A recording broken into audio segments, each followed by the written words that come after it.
Hello students, आपका स्वागत है आपके यूट्यूब चैनल मैथ्स हुई इजी में। आइए हम ट्रिग्नोमेट्री में 8.1 एक्सरसाइज कर रहे थे। हमने पिछली क्लास में क्वेश्चन नंबर 8 तक किया है। आज हम क्वेश्चन नंबर 9, 10, 11 करेंगे। देखिए क्वेश्चन नंबर 9 क्या है आपका। In triangle A B C right angled at B if tan A is equal to 1/√3। तो आपको क्या दे रखा है, tan A is equal to 1/√3। tan A is equal to 1/√3। Then find the value of, इसके अंदर हमें दो पार्ट्स निकालने हैं। पहला पार्ट हमें निकालना है sin A cos C, जो हमें फर्स्ट पार्ट कैलकुलेट करना है, that is sin A cos C, sin A cos C plus cos A sin C plus cos A sin C। अब आइए जो सेकेंड पार्ट हमें इसके अंदर कैलकुलेट करना है वो है cos A cos C, cos A cos C minus sin A sin C, minus sin A sin C। तो ये वैल्यूज़ हमें निकालनी हैं। तो हमें ये सारे एंगल्स चाहिए। हमें sin A चाहिए, हमें cos C चाहिए, हमें cos A चाहिए, हमें sin C चाहिए। इसी तरीके से जो भी एंगल्स ट्रिग्नोमेट्रिक रेशियोज़ इसके अंदर आ रहे हैं वो हमें चाहिए। Basically sin A cos A sin C cos C, इतनी वैल्यूज़ हमें चाहिए। तो एक हम राइट एंगल ट्रायंगल बनाते हैं। देखिए तो ये हमने एक राइट एंगल ट्रायंगल बनाया है। This is right angle triangle ABC। जैसे हम हर बार बनाते आए हैं उसी तरीके से ये ट्रायंगल हमने ABC, ये आपका 90 डिग्री का एंगल है। और इसके अंदर आपको जब हम sin A निकालेंगे तो ये एंगल अंडर कंसिडरेशन हो जाएगा, sin C या cos C निकालेंगे तो ये एंगल अंडर कंसिडरेशन हो जाएगा। तो इसके हिसाब से हमें इसको करना है। अब आप देखिए आपको ये दे रखा है tan A is equal to 1/√3। अब tan A क्या होता है, tan A क्या होता है, perpendicular upon base, tan A। अब इसके लिए आपका एंगल कंसिडरेशन हो गया दिस एंगल A, तो परपेंडिकुलर हमारे पास क्या हो गया BC। तो ये क्या बनना चाहिए BC डिवाइडेड बाई बेस, मतलब कितना हो गया AB। तो इसकी वैल्यू आपको दे रखी है 1/√3। तो इससे हम क्या लिख सकते हैं, let BC is equal to 1K, let BC is equal to 1K, या सिंपली हम इसको K लिख सकते हैं, BC is equal to K। और AB कितना बन जाएगा, AB is equal to √3K। AB की वैल्यू कितनी आ गई, √3K। तो यहाँ पर आप लिख दीजिए BC को आप K लिख दीजिए और AB को आप लिख दीजिए √3K। अब हमें पाइथागोरस थ्योरम लगा के AC की वैल्यू निकालनी है। तो आप पाइथागोरस थ्योरम लगाइए, AC² is equal to AB² plus BC²। तो अगर हम इसको लगाते हैं AB² मतलब √3K का whole square, √3K whole square plus BC² means K²। तो ये कितना बन जाएगा, this is equal to 3K² plus K²। तो ये कितना आ गया 4K²। This is equal to 4K²। अब अगर हमें AC लिखना है इसके अंदर तो इसका क्या हो जाएगा, स्क्वायर रूट ऑफ 4K²। 4 का स्क्वायर रूट कितना होता है 2, और K² का स्क्वायर रूट K। तो हमें AC की वैल्यू कितनी मिल गई है 2K। अब आप आ जाइए हम इसमें निकालते हैं sin A की वैल्यू। sin A की वैल्यू कितनी आएगी, आप देखिए sin A is equal to perpendicular upon hypotenuse P/H। तो परपेंडिकुलर की वैल्यू A के केस में K, तो ये कितना बन जाएगा हमारे पास K डिवाइडेड बाई हाइपोटेन्यूज की वैल्यू 2K। तो यहाँ पे आप लिख दीजिए 2K, K से K आप कैंसिल आउट करिए तो साइन ए की वैल्यू हमें मिल जाएगी 1/2। तो ये साइन ए की वैल्यू आई है। अब आप कॉस ए की भी वैल्यू लिख लीजिए। कॉस ए की वैल्यू कितनी हो जाएगी, बेस अपॉन हाइपोटेन्यूज। तो ये हो गया बेस डिवाइडेड बाय हाइपोटेन्यूज। तो ए के लिए बेस क्या होगा, जब हम कॉस ए निकालेंगे √3k, तो ये कितना बन जाएगा, √3k डिवाइडेड बाय 2k। तो ये आप k और k को कैंसिल आउट कर दीजिए, तो कॉस ए की वैल्यू बनेगी √3/2। तो इस तरीके से हमने साइन ए और कॉस ए की वैल्यू निकाली है। अब आप आइए, हमें निकालना है साइन सी की वैल्यू। देखिए साइन सी की वैल्यू क्या आएगी। अब हमारा एंगल अंडर कंसिडरेशन सी हो गया है। साइन सी का फॉर्मूला परपेंडिकुलर बाय हाइपोटेन्यूज ही रहेगा अब भी, लेकिन परपेंडिकुलर बदल जाएगा। सी के लिए परपेंडिकुलर जो बनेगा ये ए बी बनेगा, तो √3k डिवाइडेड बाई 2k। तो ये कितना आ गया, √3k डिवाइडेड बाई 2k। तो आप ये k से k कैंसिल कर दीजिए, इसकी वैल्यू कितनी आ जाएगी, √3/2। इसी तरीके से अब हमें क्या निकालना है, कॉस सी भी हमें निकालना है। हमने निकाला साइन सी, अब हम क्या निकालेंगे, कॉस सी। तो देखिए कॉस सी क्या होता है, कॉस सी बनेगा बेस अपॉन हाइपोटेन्यूज। तो यहाँ पे आप लिख दीजिए बेस अपॉन हाइपोटेन्यूज, लेकिन अब सी के लिए जो बेस बनेगा वो ये BC साइड बनेगी, इसका मतलब k/2k। तो इसकी वैल्यू आ गई k divided by 2k। k से k इसमें भी आप कैंसिल कर दीजिए, तो इसकी वैल्यू कितनी आ जाएगी, इसकी वैल्यू आ जाएगी 1/2। अब ये सारे ट्रिग्नोमेट्रिक रेशियोज हमारे पास हैं। अब आप इसके अंदर निकालिए, फर्स्ट पार्ट कैलकुलेट करिए। फर्स्ट पार्ट हमें क्या कैलकुलेट करना है, sign A cos C plus cos A sign सी। तो ये वैल्यूज़ हमें सब्स्टिट्यूट करनी है। साइन ए की वैल्यू है 1/2, कॉस सी की वैल्यू है, आप देखिए ये भी 1/2 है। तो ये कितना हो गया, 1/2 मल्टीप्लाइड बाई 1/2, प्लस आप कॉस ए लिखिए √3/2। तो ये आ गया √3/2। अब आपको साइन सी लिखना है, इसकी भी वैल्यू √3/2 है। तो ये कितना आ गया, √3/2। तो ये कितना बनेगा, 1/4 प्लस 3/4। तो इसकी वैल्यू कितनी आ जाएगी, 1/4 प्लस 3/4 1 होता है। तो पहला पार्ट हमें मिल गया है जिसका आंसर 1 है। आइए अब हम सेकंड पार्ट भी कर लेते हैं। ये हमें दे रखा है cos A cos C minus sign A sign C, minus sign A sign सी। तो कॉस ए की वैल्यू सब्स्टिट्यूट करिए √3/2, ये कितना है, √3/2। कॉस सी की वैल्यू डालिए 1/2, माइनस साइन ए की वैल्यू डालिए 1/2, और साइन सी की वैल्यू हमें मिली है √3/2। तो ये हो गया √3/2। इसको अगर आप सिंप्लीफाई करते हो तो ये आ जाएगा √3/4 माइनस √3/4। तो दोनों ही आपस में माइनस हो जाएंगे, सेम क्वांटिटी है, तो रिज़ल्ट हमें कितना मिल जाएगा, 0 मिल जाएगा। तो एक का आंसर हमें 1 मिला है और एक का आंसर हमें 0 मिला है। तो इस तरीके से हमने क्वेश्चन नंबर 9 को किया है। मुझे उम्मीद है आप सभी लोगों को ये सवाल अच्छी तरीके से समझ में आया होगा। आइए अब हम डिस्कस करेंगे क्वेश्चन नंबर 10। देखिए क्वेश्चन नंबर 10 हमें क्या दे रखा है।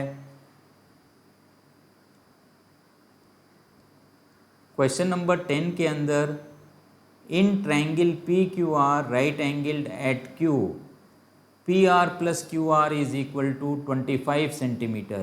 तो आपको दे रखा है PR plus QR, this is equal to 25 centimetres.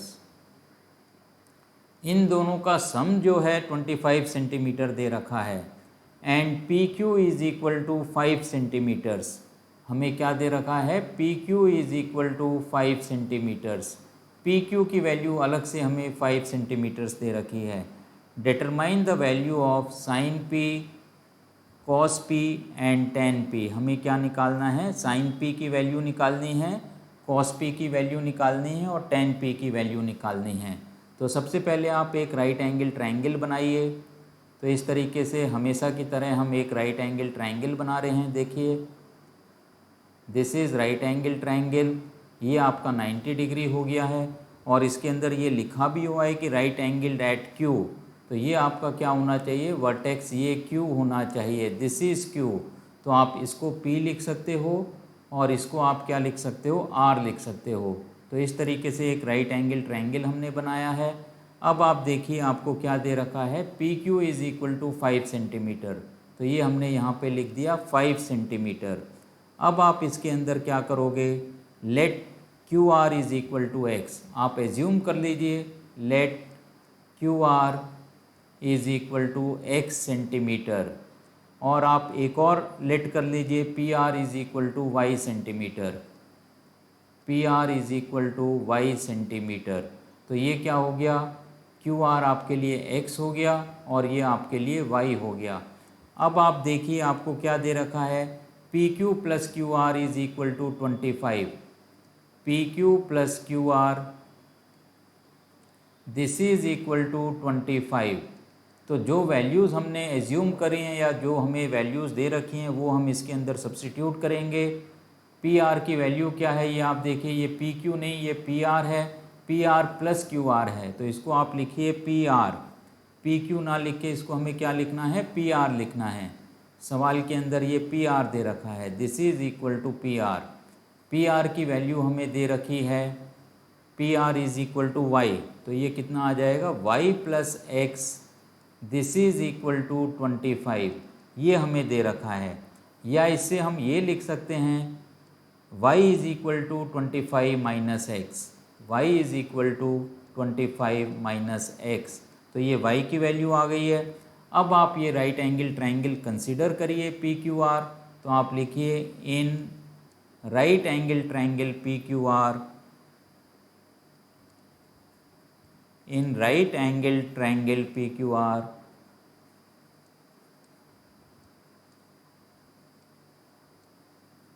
Pythagoras theorem लगाइए। तो पाइथागोरस थ्योरम क्या होगी, पी क्यू स्क्वायर, या हम लिख सकते हैं इसको पाइथागोरस थ्योरम के लिए P R square is equal to R Q square plus P Q square. तो आप क्या लिखोगे, R Q square plus P Q square this is equal to P R square. हमने सिंपली क्या किया है, पाइथागोरस थ्योरम लगा दी है। आर क्यू स्क्वायर ये बन गई आपका एक्स स्क्वायर, और हमने पी क्यू स्क्वायर लिखा है 5 स्क्वायर, पी आर स्क्वायर मतलब वाई स्क्वायर। ये वैल्यूज़ भी आप इसके अंदर सब्स्टिट्यूट कर दीजिए। तो हम क्या लिख सकते हैं, X square plus 5 square this is equal to Y square, this is equal to Y square. अब y की वैल्यू हमने 25 माइनस एक्स निकाली है, इसको आप इसके अंदर सब्स्टिट्यूट कर दीजिए। X square plus 25 this is equal to 25 minus X whole square, 25 minus X whole square. इसको हमें ओपन करना है, सिंप्लीफाई करना है। तो ये हमें क्या मिलेगा, आप देखिए, X square plus 25 this is equal to A minus B whole square से इसको आप खोलिए। तो ये हमें मिलेगा 625, 25 का स्क्वायर 625, एक्स का square x square minus 2ab, तो कितना आ जाएगा, माइनस 50x। तो इस तरीके से हमारी ये एक इक्वेशन बन गई है। इसको हमें सिंप्लीफाई करना है। तो आप ये देखिए, एक्स स्क्वायर और एक्स स्क्वायर कैंसिल आउट हो जाएगा। अब 50x को आप इधर ले आइए तो हमें कितना मिल जाएगा, 50x is equal to 625 plus 25। तो ये बन गया 50x इज इक्वल टू 650। अब आप 0 0 काट लीजिए, या x is equal to 650 divided by 50, ये हमें करना है।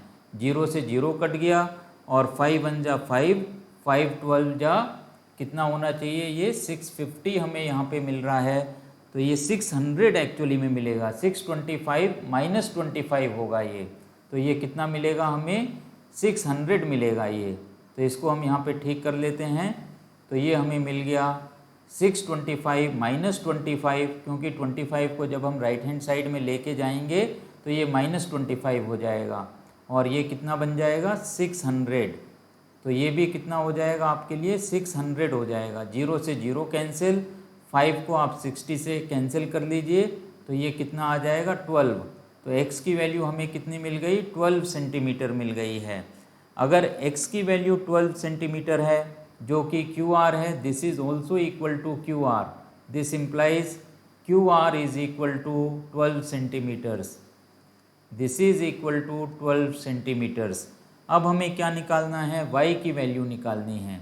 y हमने क्या लिखा हुआ है 25 माइनस x, तो ये कितना आ जाएगा, this is equal to 25 minus 12, तो ये हमें मिल गया 13 सेंटीमीटर्स।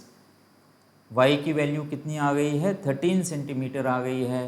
तो PR की वैल्यू हमें मिल गई है, PR is equal to 13 centimetres. तो ये PR की वैल्यू हमें 13 सेंटीमीटर मिल गई है। अब आपको क्या निकालना है इसके अंदर, साइन P।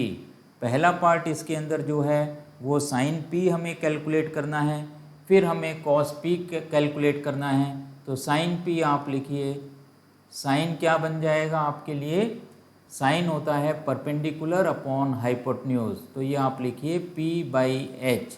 परपेंडिकुलर की वैल्यू कितनी है हमारे पास, P की वैल्यू x/5, तो ये कितना बनेगा x/5, this is equal to x/5। Figure के हिसाब से परपेंडिकुलर क्या हो गया x हो गया, और आपके पास हाइपोटेन्यूज कितना है y है।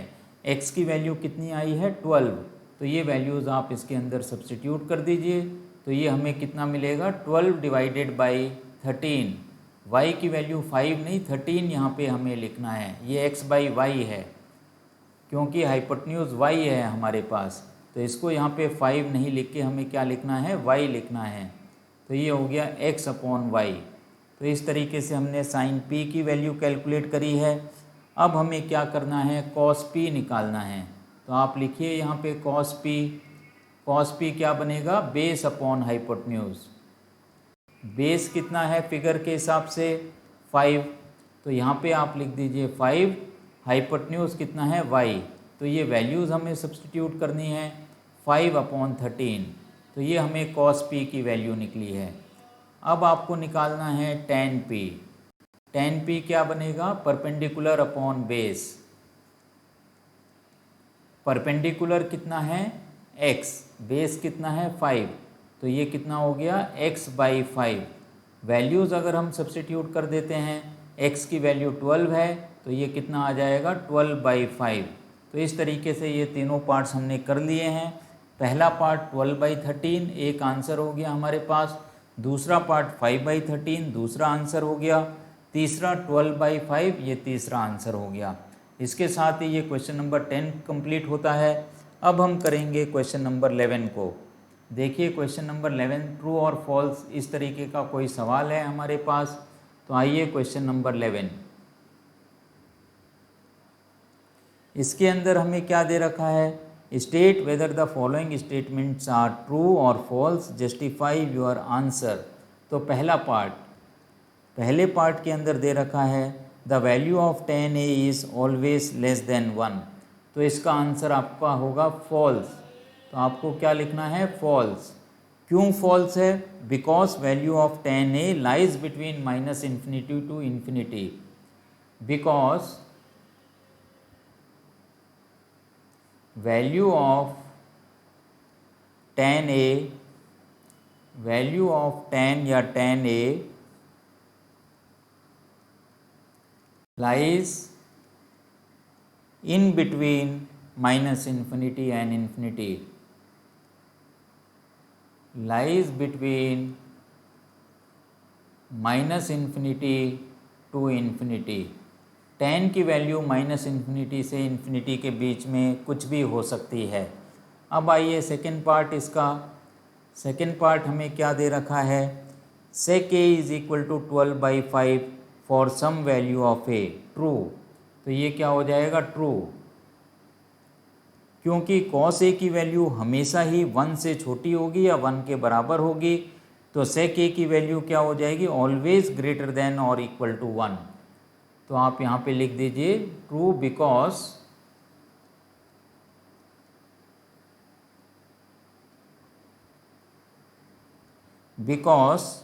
sec a is always greater than 1, because sec a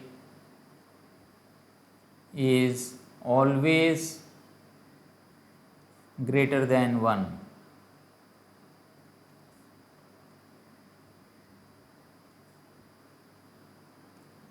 तो इस तरीके से हम जो है सेकेंड पार्ट को कर सकते हैं। थर्ड पार्ट आप इसका देखिए क्या दे रखा है, cos a is abbreviation used for cosecant of angle A. तो ये भी हमारा फॉल्स हो जाएगा। cos a जो है कोसाइन का एब्रीवेशन होता है, कोसिकेंट का नहीं होता है। तो आप इसके अंदर लिखिए फॉल्स, बिकॉज फॉल्स हमने लिख दिया है, रीज़न आप लिख दीजिए because cos a is the abbreviation of cosine a, because cos a is abbreviation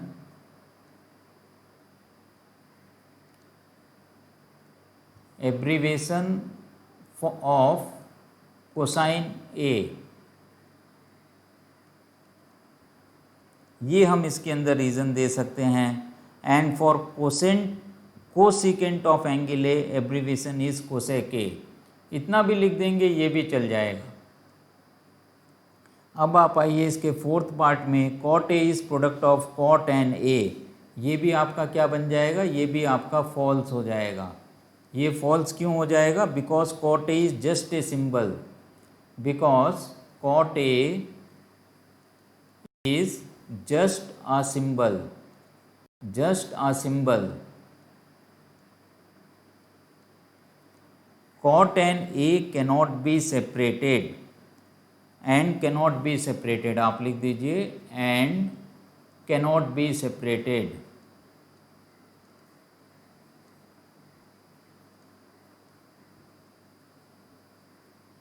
अब आप आइए इसका last part, fifth part, sine theta is equal to 4/3। Sine theta is equal to 4/3 for some angle of theta. तो क्या sine theta की value 4/3 हो सकती है, तो ये भी आपका आंसर क्या होगा, ये भी आपके लिए फॉल्स होगा। क्यों फॉल्स होगा, because the value of sine theta is always less than और equal to 1, because value of sine theta is always less than or equal to 1, less than or equal to 1। Sine theta की value ना तो 1 से बड़ी हो सकती है और ना ही -1 से छोटी हो सकती है। साइन थीटा -1 और 1 के बीच में लाई करता है। -1 इज लेस देन और इक्वल टू साइन थीटा, दिस इज़ लेस देन और इक्वल टू 1, ये आपको याद रखना है। इसीलिए ये वाला पार्ट भी आपका फॉल्स है। तो इस तरीके से आज हमने एक्सरसाइज 8.1 कंप्लीट करी है। अगली क्लास के अंदर हम कुछ 8.2 के बेसिक कॉन्सेप्ट्स करेंगे।